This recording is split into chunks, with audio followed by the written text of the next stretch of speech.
I'm going to talk to you briefly at a bigger scale, and I'm going to speak in Italian for the benefit of most of the audience being Italian language, but I know we have a good translation team at the back. I hope I don't speak my Italian too fast, because I tend to speak it very fast with a strong English accent, so forgive me everybody. Allora, mi presento, e mi siedo per comodità, scusatemi. Allora, come si capisce cosa fa questo? Come faccio? No, va via. Ok. Allora, io, come è stato già detto, faccio parte di diverse realtà e mi ritengo una persona molto fortunata. Sono quasi 20 anni che ho un piede nella realtà gestionale quotidiana di un sito, gli Scavi di Ercolano, grazie a una collaborazione pubblica-privata. Sono oltre 10 anni che collaboro con ICROM per attività di consulenza e ricerca e sono stata partecipe sia alla Sustainable Development Policy ma anche il manuale, come hanno detto già i colleghi. E poi ora dirigo un corso alla Bocconi proprio su heritage management che faticosamente cerca esattamente quello che Britta Rudolph ha inquadrato così bene, cerca di colmare questo vuoto di chi deve essere esperto in tutto e anche in niente. Allora, io faccio un passo indietro. La premessa, mi perdonate, un bellissimo miscuglio di diapositive che sono un po' in inglese, un po' in italiano, ma siamo nel XXI secolo e ce lo facciamo. Allora, la premessa sarebbe che siamo veramente in una situazione in cui il nostro sistema patrimonio mondiale non è che sta dando il meglio di sé e ci sono molti fattori e i nostri fallimenti sono particolarmente forti nella sfera della uguaglianza, la trasparenza e il benessere della società a cui noi dobbiamo contribuire. Abbiamo la collega di Venezia qua con noi, non puoi stare in Italia senza citare il caso di studio in cui negli ultimi 50 anni non eravamo in grado di anticipare l'impatto del successo dell'elenco UNESCO e che oggi non abbiamo ancora tutte le soluzioni. Vi porto anche in Cina, non solo per quello che era un muro difensivo in un territorio ostile che se tu sei un visitatore oggi fatichi a percepire, ma anche perché questa foto rappresenta l'inondazione di turismo che io vedo sull'Italo ogni volta che scendo a Firenze ed è lo stesso turismo che ad esempio Cinque Terre ha subito in modo massiccio dopo una campagna di marketing non mirata, non strategica e hanno subito un eccesso di turismo di massa. Per quello proprio andiamo al cuore di cosa stiamo facendo con questo sistema patrimonio mondiale. Prendo un caso più vicino alle mie origini, questo è il Tower of London in Gran Bretagna, è un caso dove in un paese in cui tanti musei sono gratis troviamo l'opposto, cioè il Tower of London, il biglietto medio costa oltre 30 euro. Quanti dei residenti di Londra ci vanno? E le statistiche rispecchiano che stiamo producendo una macchina per il turismo internazionale, non per l'identità dei britannici, soprattutto in un momento fragile come quello che la Gran Bretagna sta vivendo.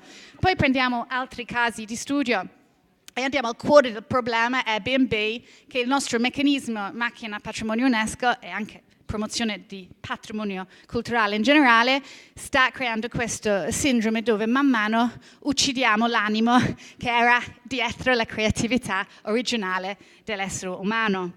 I piani per Mont Saint-Michel è un caso studio di grande interesse perché se non si interviene diventa l'assoluto Venezia spinta di un'isola infelice senza anima. Vi porto invece in Sri Lanka, un sito di cui mi sono occupata in prima persona per una valutazione d'impatto, è un centro storico fortificato sul mare.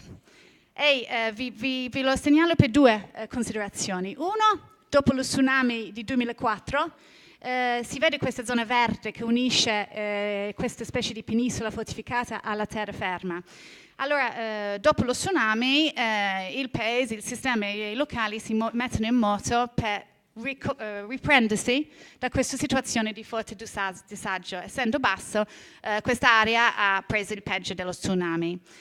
Faccio una critica, mea colpa, del nostro settore, perché la risposta della comunità internazionale, della mission di ICOMOS di turno, li abbiamo vissuti tutti noi, i mission e gli ispettori mandati che spesso sono reclutati da ICOMOS o dal World Heritage Center in Parigi, i problemi posti sono che nella riqualificazione di questo campo di cricket, che è un'importantissima parte della società in Sri Lanka, fu scelto il colore blu per il padiglione.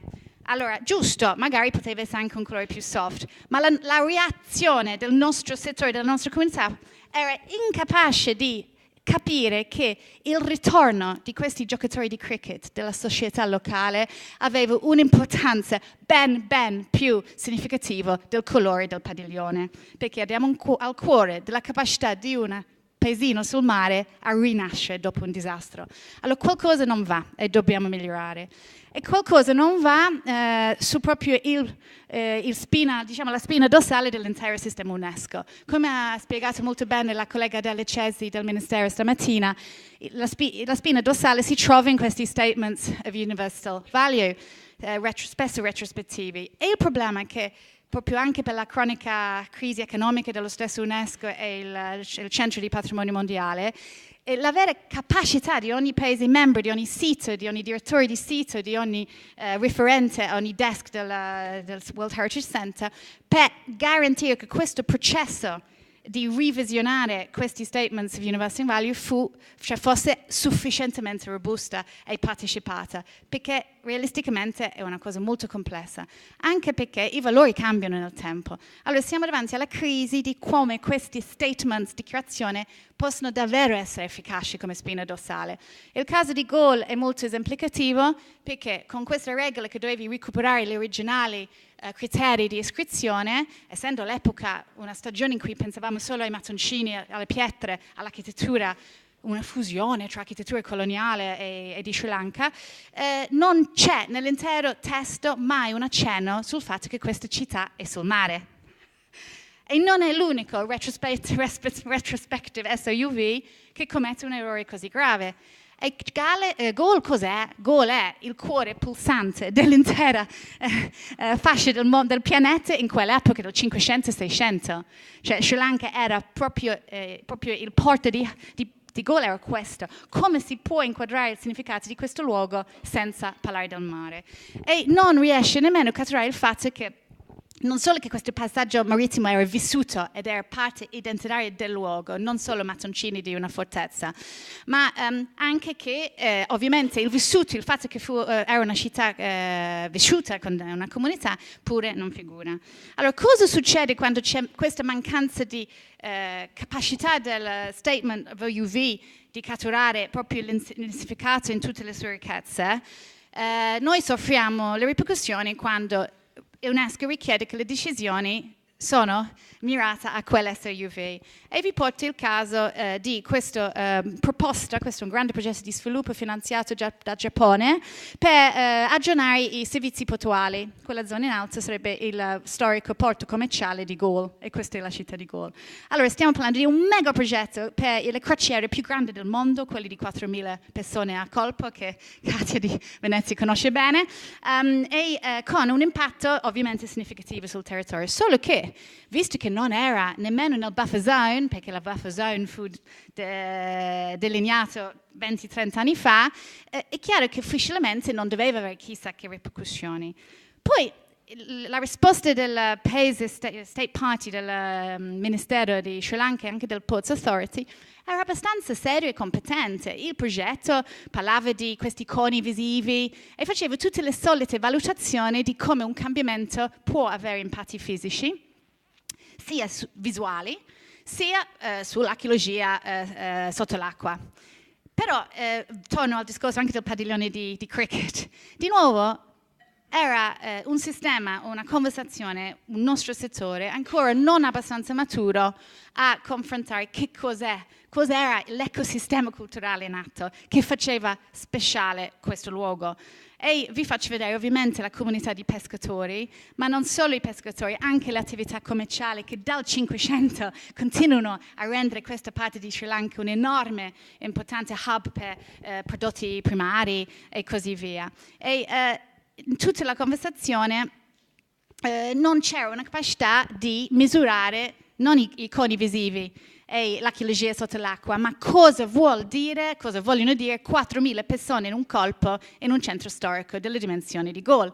E questa conversazione non c'era, e non abbiamo nemmeno, se guardiamo la nostra letteratura del settore, quante volte parliamo di misurare il volume. Io penso a Venezia e i trolli, le valigie trolli che uccidono i residenti. Cioè, noi abbiamo conversazioni troppo parziali e siamo ancora molto poco interdisciplinari e intersettoriali.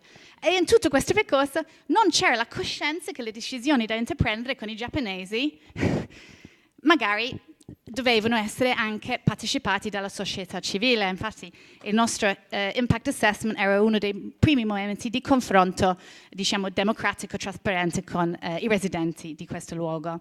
È notevole perché spesso questi impact assessments bloccano lo sviluppo. In questo caso noi siamo arrivati alle conclusioni che anzi questo progetto doveva assolutamente andare in avanti, però meritava dei ripensamenti e dei ritocchi, perché bloccare un adeguamento del porto di Gaulle in questa epoca, quando sono 500 anni di storia di attività marittima, era una contraddizione, un paradosso in sé. Allora accompagniamo il cambiamento, non andiamo a sopprimerlo.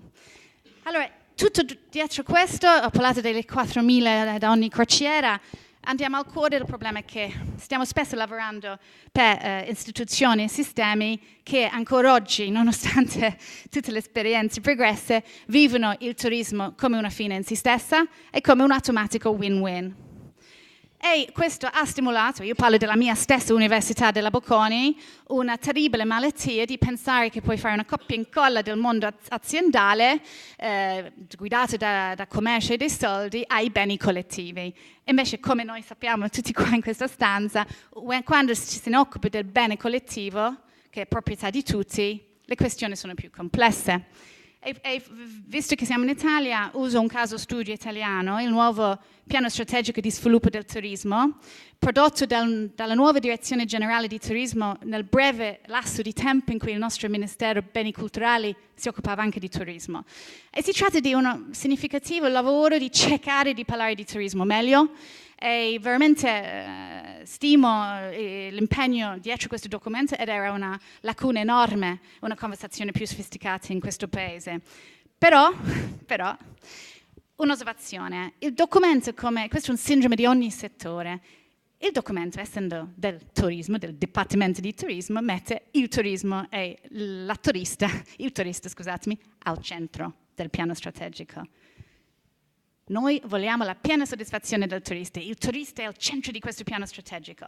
Allora, mi chiedo, c'è la frase qui e là, non è che poi, se uno ritoccasse il documento potrebbe essere fantastico, ma servono poche revisioni, perché c'è la sostanza, ma è sempre in secondo piano.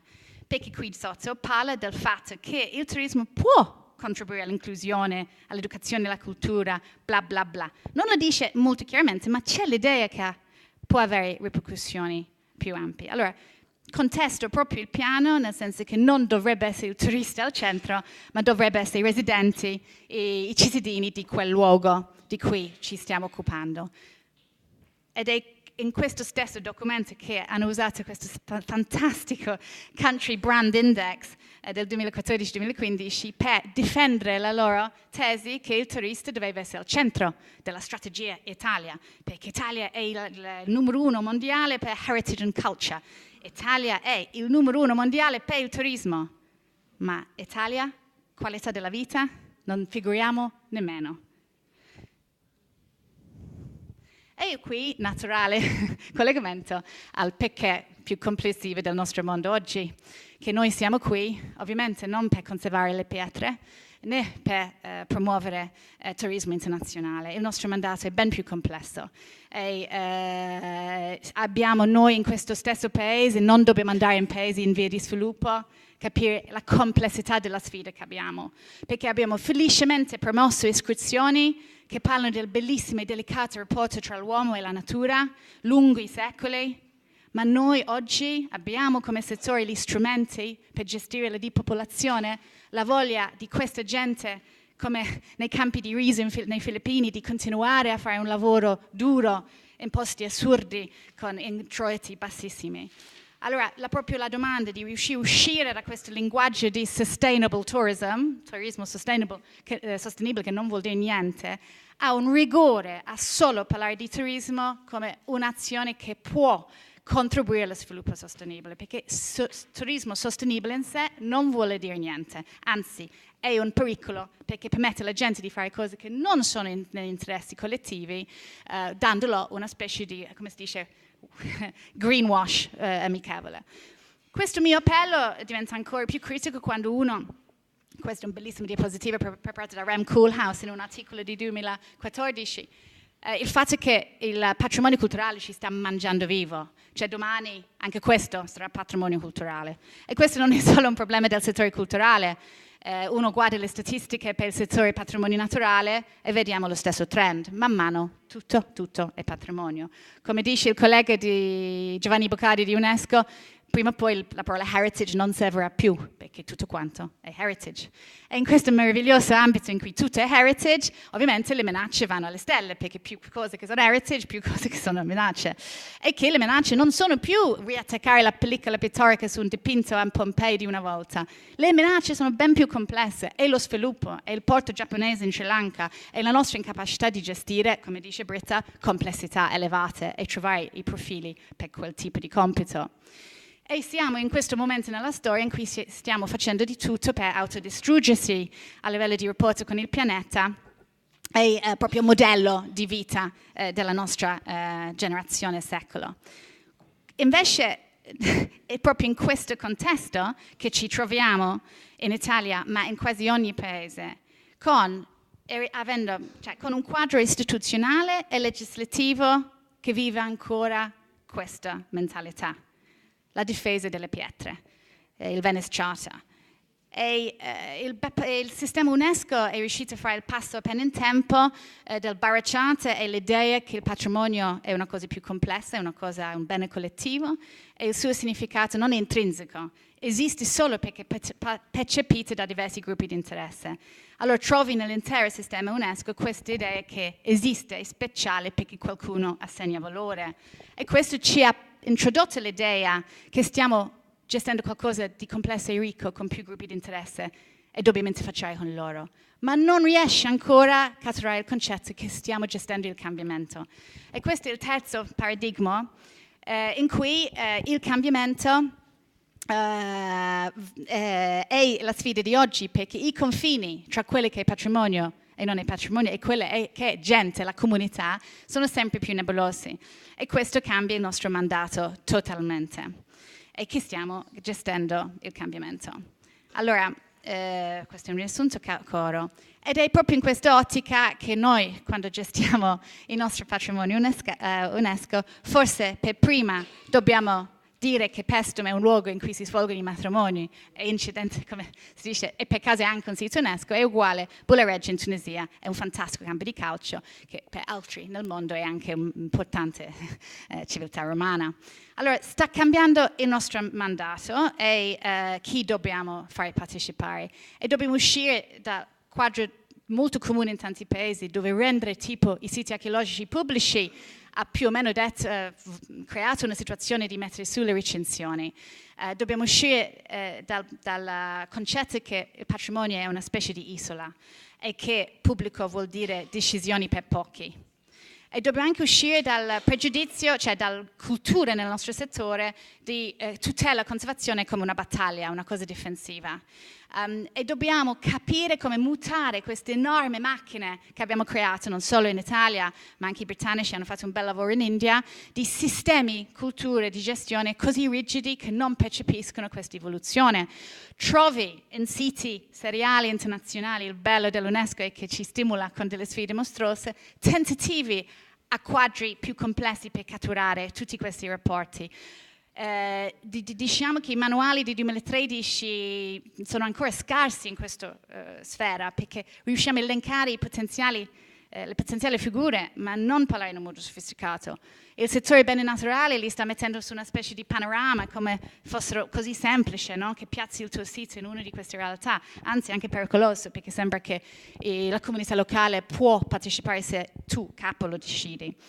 E ci troviamo forse in un momento in cui dobbiamo tornare proprio ai traditional knowledge systems, agli approcci più consolidati lunghi i secoli, scusatemi. Questo è un villaggio sito UNESCO in Etiopia, per capire come parlare dei rapporti di gestione. E questo è un diagramma proprio per questo sito di Conso in Etiopia, che forse ha un concetto di co-management più forte di questi organigrammi italiani. Allora, scusatemi, io avevo mezz'ora di presentazione, giusto? Perché ho 5 minuti qui e c'ho...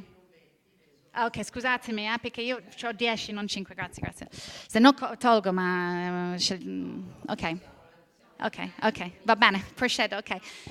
Allora, in questo quadro vorrei... non ho le soluzioni concrete di Britta, perché dovevamo forse anche andare nell'ordine opposto, perché lei sta andando al cuore di chi può affrontare questa complessità. Io vi voglio parlare di come capiamo, come diventiamo più bravi a catturare questa complessità e misurarlo e migliorarla. E penso, noi stiamo facendo molto lavoro ad ICROM di cercare di capire il ruolo delle comunità, delle persone in questo nostro mandato. E stiamo lavorando su un ambito in cui figurano in 3 realtà. Le nostre comunità locali, dentro, accanto, anche lontano dal sito, contribuiscono al significato culturale. Dovrebbero partecipare nella gestione e dovrebbero trarre benefici. Se diventiamo tutti più rigorosi a parlare di approcci inclusivi, partecipazione, approcci partecipati e misurare questi fenomeni meglio, forse diventiamo un settore più serio e più capace di interagire con altri settori. Perché è proprio in queste realtà che il sistema UNESCO fallisce di più. Quando i luoghi dipendono sulla società civile, il sistema UNESCO fatica. Dà il meglio di sé per i siti con gestione pubblica statale. E parlo non solo di passaggi culturali, ma anche realtà religiose, dove il cambiamento è proprio la spiritualità del luogo, e nelle stupe di Sri Lanka. Ma anche più vicino in Norvegia, dove il valore UNESCO è proprio nelle tradizioni di come gestire queste arene in passaggi folli, enormi. Cosa sono i tuoi attributes in questa realtà?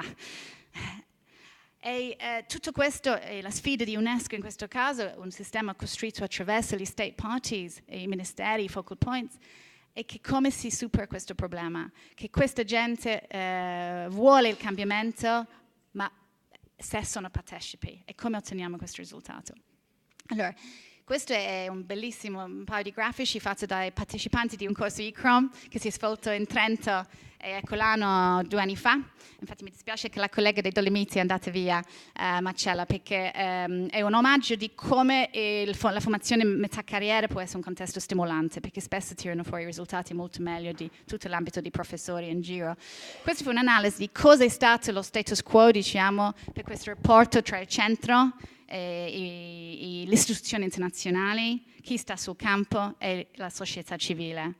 Ed è stato impostato così. Noi, focal points, World Heritage Committee, advisory bodies, dettiamo e poi agiscono il Carlo Francini di turno e la società civile subisce. E quelle che cercavano di catturare questi partecipanti al corso ICROM di 2017 era che questo è dove dobbiamo arrivare. Cioè un processo di potenziamento dove siamo noi a servizio della società civile e che la comunità internazionale deve capire che il suo ruolo è ben diverso. Allora, l'idea è che questo è da ottenere come risultato, io un po' contesto. Penso che ci sono bellissimi casi studio e noi siamo semplicemente stati molto ciechi, molto miopi a non vederli. E vi porto in Cipro per darvi un esempio concreto. Ci sono le 60 chiese dipinte nelle montagne Troodos di Cipro, di cui 10 sono un sito UNESCO. E come uno legge il periodic report, emerge che queste chiese sono gestite dal direttorato, come si dice, Directorate of Antiquities, il tradizionale dipartimento per la gestione dell'archeologia. E il rapporto parla in tutto questo modo.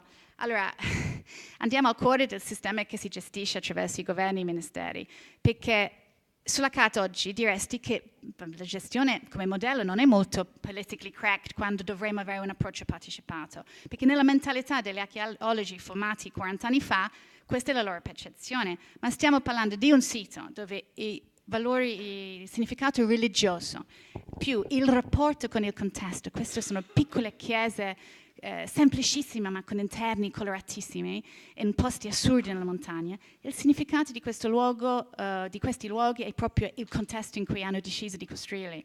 E questa è un'analisi del Statement of Outstanding Universal Value, sulla sinistra il testo dell'SOUV, sulla destra gli attributi. In giallo gli attributi che sono nel contesto, non dentro le chiese.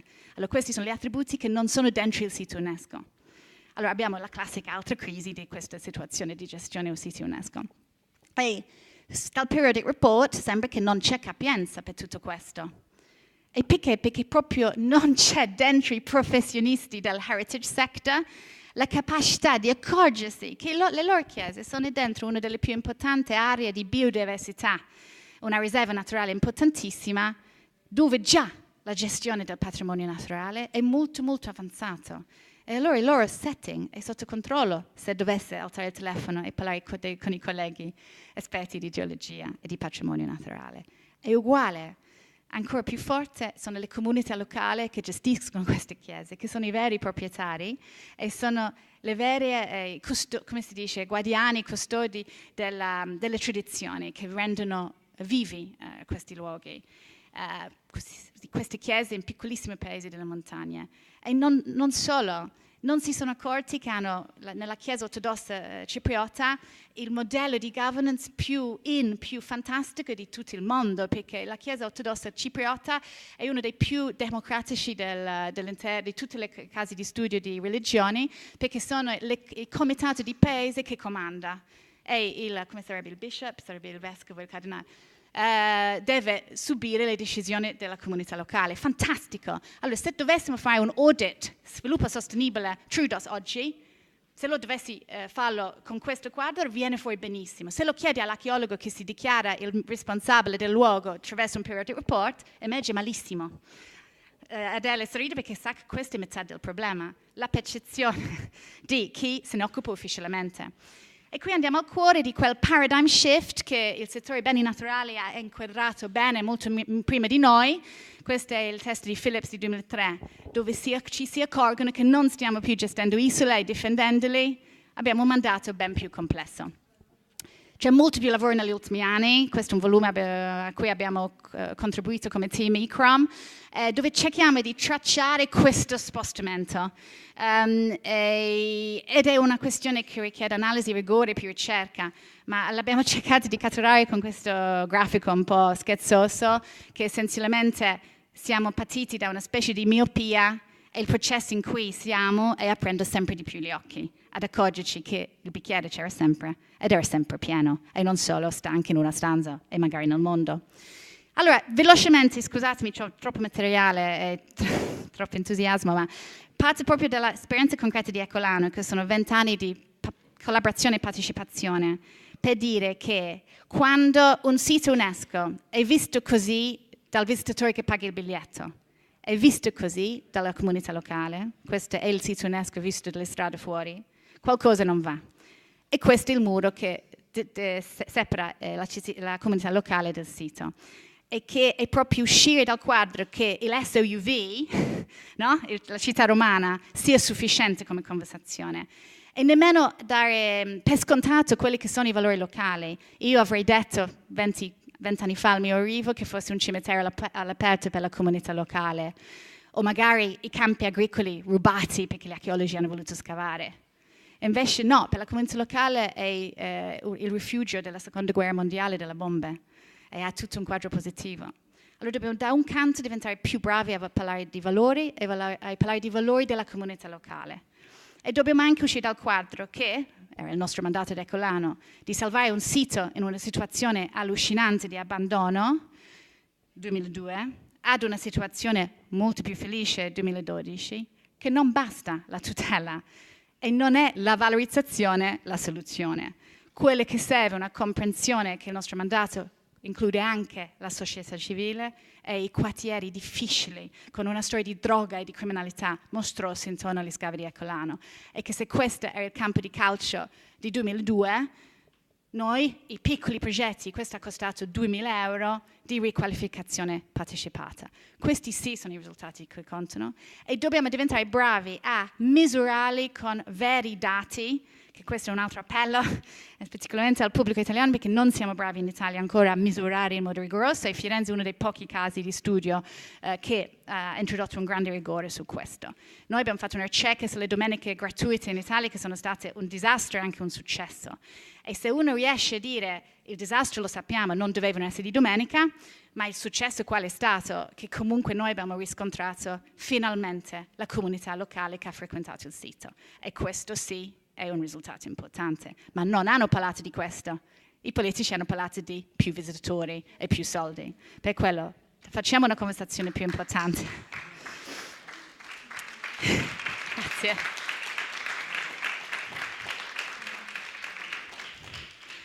E parlo da ex consiglio superiore ai tempi franceschini, per quello potete capire perché Claudio Ferrazzi si è scappato a Parigi e io non sono più sul consiglio superiore. Allora, la conclusione. Io vedo 3 modi per andare in avanti e l'ho già un po' accennato. Dobbiamo essere più bravi a parlare di come le comunità contribuiscono al significato culturale. E io non parlo solo delle ecolanesi e ecolano, possono essere anche i ragazzi di scuole in Australia che da 20 anni hanno la conservazione di Pompei e Ecolano nel loro curriculum scolastico. Tutti i gruppi di interesse che contribuiscono a questi luoghi. E dobbiamo uscire, questo è un bellissimo sito misto in Macedonia che dovrebbe estendersi ad Albania a breve. E qui abbiamo un bellissimo esempio di un sito dove i valori culturali e naturali sono assolutamente intrecciati tra di loro, ma non siamo in grado di parlarci in modo sofisticato. Quelli del settore naturale gli piace elencare le specie e diventano più bravi quando parlano di ecosistemi. Noi, terribile, inventari di monumenti. L'Albania ha avuto una consulenza italiana su come quantificare il patrimonio culturale qualche decennio fa e così hanno tanti inventari. Abbiamo fatto tutto un processo per arrivare ad una conversazione più sofisticata di che cos'è l'identità di questo luogo in vista dell'estensione del sito all'Albania. E qui ci sono tanti strumenti là fuori e non ne parliamo, non ci sono i corsi di formazione ai direttori di questi siti in Italia, qui dobbiamo muoverci e parlo della stessa ICROM che è scarso su questi tipi di temi. E dico che dobbiamo guardare il settore dei beni naturali, questi sono già diagrammi soliti per chi si occupa di patrimonio naturale, dove per forza, perché gestiscono cose vivi che cambiano, sono più bravi a parlare del cambiamento e i valori nell'ambito del cambiamento. E noi invece lasciamo indietro questi inventories e cerchiamo un linguaggio più sofisticato. Sono molto fiduciosa che Firenze sarà uno dei casi di studio che contribuirà a questa conversazione. Secondo modo per risolvere i nostri problemi, essere più rigorosi a parlare di come la società civile, la gente, le comunità partecipano alla gestione. E questa è la chiave per una migliore gestione del cambiamento e della continuità, perché magari anche la continuità può essere una minaccia. Riuscire a fare una specie di mainstreaming, rendere impact assessment una cosa preventiva e non reattiva, dove siamo tutti pronti quando a Firenze vogliono fare l'ennesimo mega cambiamento, l'abbiamo già valutato a monte, abbiamo una tale sofisticata comprensione dei nostri valori che siamo pronti e maturi per parlarne. E abbiamo tutti con noi, con queste analisi e continuamente aggiornati. E questo è ovviamente sono bravissimi anche in 99 a già parlare in questi termini, ma veramente oggi che strumenti abbiamo per essere più bravi a decifrare questo caos di stakeholders? E questo è una brainstorming in Zambia nel corso ICROM di questo agosto. Ci sono dei strumenti, questo è promosso troppo poco dal sito web UNESCO ed è l'idea che prendendo dagli altri settori dove uno cerca di ottenere un cambiamento endogeno in una situazione difficile, un cambiamento endogeno durevole, che il cambiamento deve avvenire in 3 realtà, nelle istituzioni e nelle organizzazioni, tra gli aspetti di settore e nella società civile. E subito che noi siamo più rigorosi a mappare i nostri stakeholders in questa maniera, siamo più bravi a capire che capienza risiede tra di loro e che tipo di azione abbiamo potenzialmente a disposizione per accompagnare loro a contribuire di più. E l'esperienza di un collega del World Heritage Center stamattina ha citato il caso di Vallum di Adriano, che è un fantastico caso perché è stato non solo, ora è diventato un po' la storia di successo, ma hanno messo 20 anni per capire come muoverci. Perché ricordiamoci che i primi giri di piani di gestione sono stati ritenuti un ethnic cleansing e che la strada era lunga e che ci hanno voluto 4 cicli prima di arrivare ad una capacità di parlare come gruppo, tra contadini, comuni, altri stakeholders. Allora, scusatemi. Allora, dico che la situazione è complessa e tutto il lavoro dietro il manuale di 2013 fu mirato a cercare di analizzare questa complessità e sottodividerlo in pezzettini. E questo management framework che trovi nel capitolo 4, che è proprio mirato a una specie di health check, no? Un controllo della salute del tuo sistema gestionale, era mirata a mappare lo stato dell'arte e capire cosa ti manca e dove arrivare. E questa è la scheda compilata in modo molto light da Christopher Young, che fu il responsabile di Vallum di Adriano per molti anni, e si vede in modo molto pulito, anni 90, 20 anni dopo. Ci sono voluti 20 anni per arrivare a una situazione più robusta a livello gestionale. E ci sono tanti strumenti là fuori. Di nuovo questo è il settore patrimonio naturale, molti strumenti molto semplici, molto facili da adoperare per migliorare come lavoriamo sul campo. Terzo e ultimo appello. Diventiamo più bravi a quantificare i benefici che produciamo. E qui andiamo al cuore del nostro mandato, perché solo quando diventiamo più bravi a questo, i politici ci daranno ascolto, la società civile non odierà il direttore del sito di Edimburgo e saremo tutti più felici. E questa è proprio la sfida massima, perché noi ci stiamo occupando oggi non più dei nodi, non più di difendere le pietre, ma di gestire le connessioni. E questo diventa sempre più difficile ora che abbiamo anche il proprio d'obbligo come UNESCO di occuparci anche dello sviluppo sostenibile.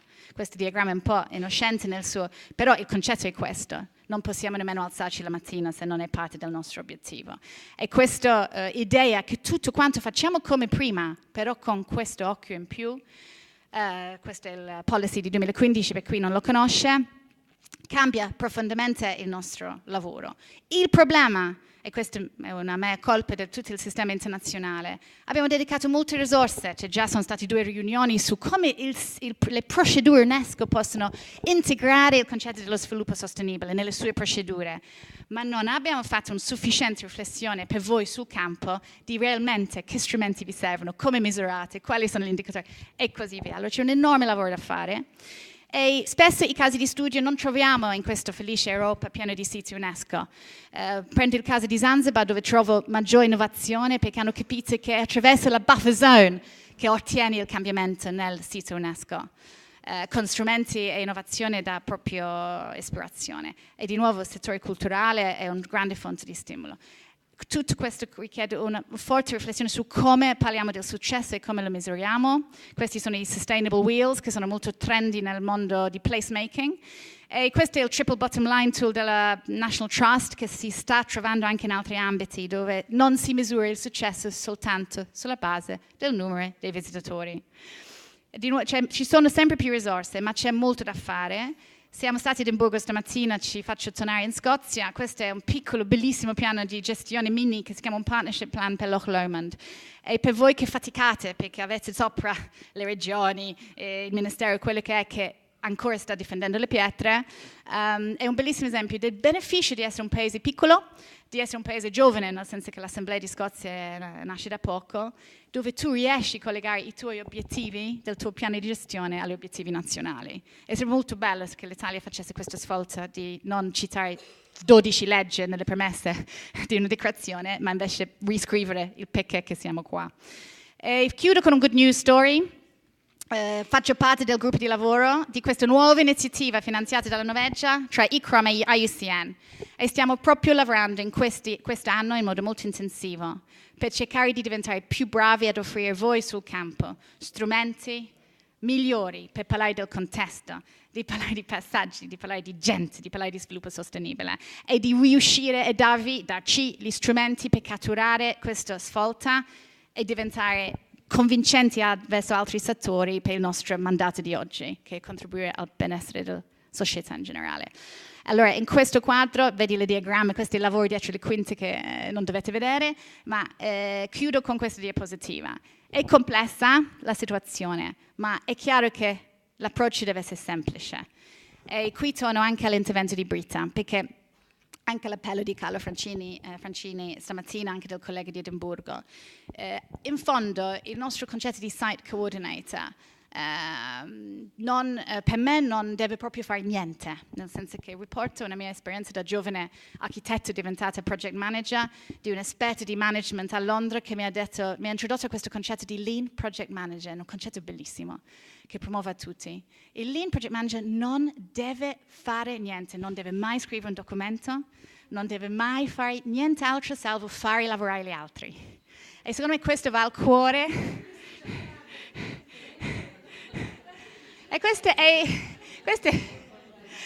il nostro perché. E questo non è facile, non fare niente. Per quello vi lascio con questo pensiero un po' semplice ma molto significativo. Grazie.